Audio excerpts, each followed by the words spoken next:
We don't have the employees to pick up the trash. Do you know why we don't have the employees? We're not paying them, and we don't have their backs. That is Mayor, not true. have you talked to our refuse workers? Yes, I have. I talk to them all the time.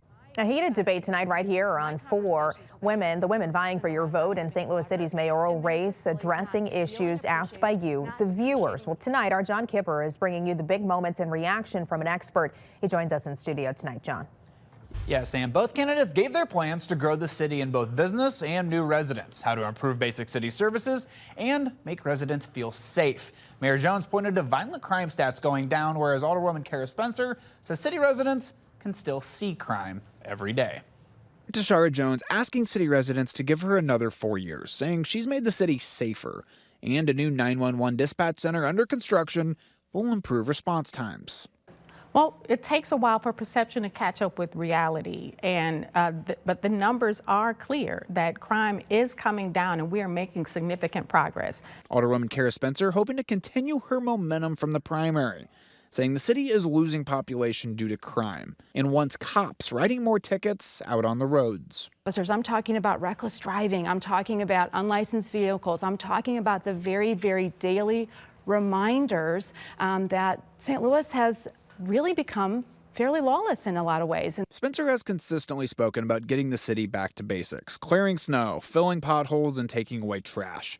Mayor Jones argued it's impossible for the city to contract help due to how trash is picked up in both dumpsters and alleys and roll carts off the street. It's so intricate in a way that no one can come in and help us when we have overflows. Only we can help ourselves. Spencer says with hundreds of millions of dollars in federal money, the city should have spent it to make refuse services stronger. Shifting to a new dumpster system is something that we could have absolutely been using the COVID funds for. The 2 mayoral candidates also tussled after Spencer stated she wants to bring in a new official into the mayor's office, someone who will act as a liaison between St. Louis schools and the city.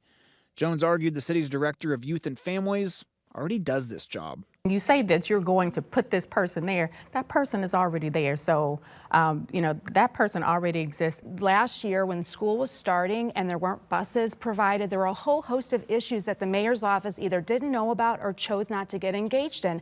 After the debate, we brought in a political expert. SLU political science professor Ken Warren says after the primary results, where Spencer received over double the amount of votes Jones had, it's nearly impossible for Jones to stay in office. To me, the people have already spoken, and it would be miraculous if Jones ever pulled out a victory given her loss in the primary.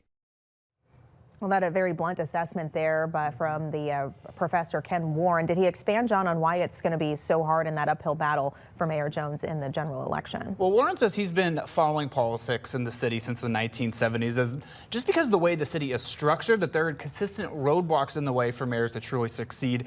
He points to boards like the Board of Estimate and Apportionment, as well as elected positions like the comptroller or city treasurer, saying these are things that other cities simply don't have. And again, they are roadblocks that often stop the mayors from fulfilling campaign promises. And he adds that if Spencer is elected, that she's going to be facing a lot of those similar difficulties. It's a hard job for sure. It absolutely is. John, thank you. And we want to remind you Election Day is on April 8th, but if you can cast your vote now with no excuse, absentee voting.